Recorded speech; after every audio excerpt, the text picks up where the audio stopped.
on radio, on YouTube, and on your smartphone, this is Tutor Speaks. We invite all listeners to tune into I-95.5 every Thursday morning at approximately 7:25 for Tutor Speaks, a program which highlights local, regional, and international issues affecting the education sector. Good morning, everyone, and welcome to Tutor Speaks. I'm your presenter, Barry Joel Desain. The only thing constant is change.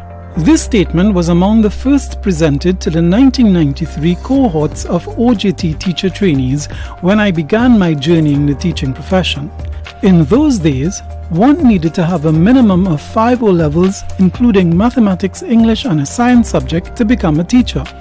Nowadays, a bachelor's degree in education is the norm, and even this does not guarantee entry into the service. The reality is that change is inevitable, and oftentimes change is necessary for progress. However, not all change is positive. Many good things inevitably deteriorate. Effort is needed to prevent systems from decay and eventual collapse. Moreover, if positive changes are desired, even more energy is required to steer processes towards wanted outcomes. Even then, the result that is sought from intentional change sometimes remain elusive. Intentions may be good, but somehow the end product is chaos. This appears to be the case with the Teaching Service Commission in recent years. To illustrate, for many years, qualified persons who wanted to teach at a government school could have applied to the Ministry of Education at any time.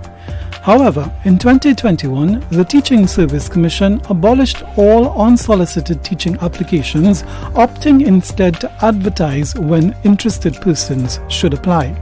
No reason was given for this change, but perhaps the Commission had good intentions. However, the current shortage of teachers in government schools demonstrates that this change has not been very effective. 2 years later, in January 2023, the Teaching Service Commission also changed the application process for those interested in teaching in government-assisted schools, and this change was done without consulting the denominational boards. Subsequently, the change in process was described as being unlawful and unconstitutional by several boards that have since sought judicial review on the issue. Again, no reason was given by the Commission for this change. And despite intentions, there is now a shortage of teachers in the government-assisted schools as well.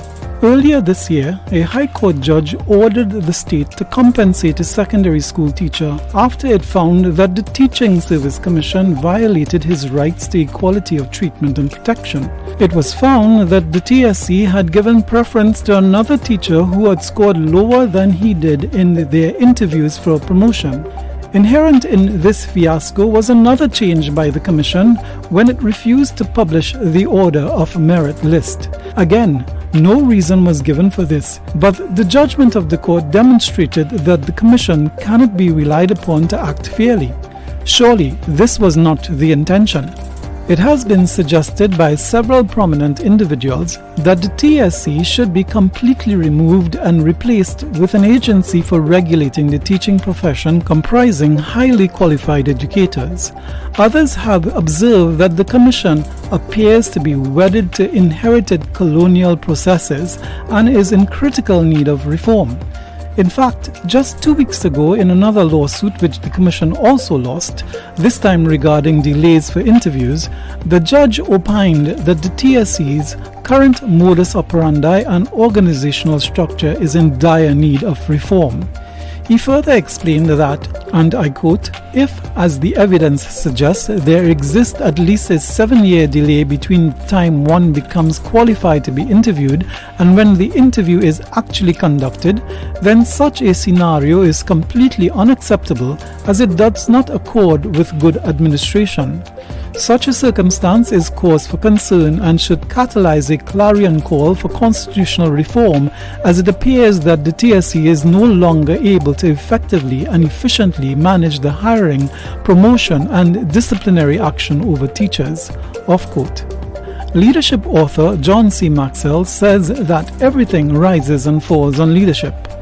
Without a doubt, the Teaching Service Commission needs organizational reform, but perhaps a change in leadership could also make a significant difference. You have been listening to Tutor Speaks. To contact us, please dial 610-3850. That's 610-3850. Or you may email our president at president@tutor.org. That's president@ttuta.org. Please don't forget to subscribe to our YouTube channel where recordings of interviews, events, and other materials are uploaded regularly. Like us by giving a thumbs up, hit the notification bell, and subscribe.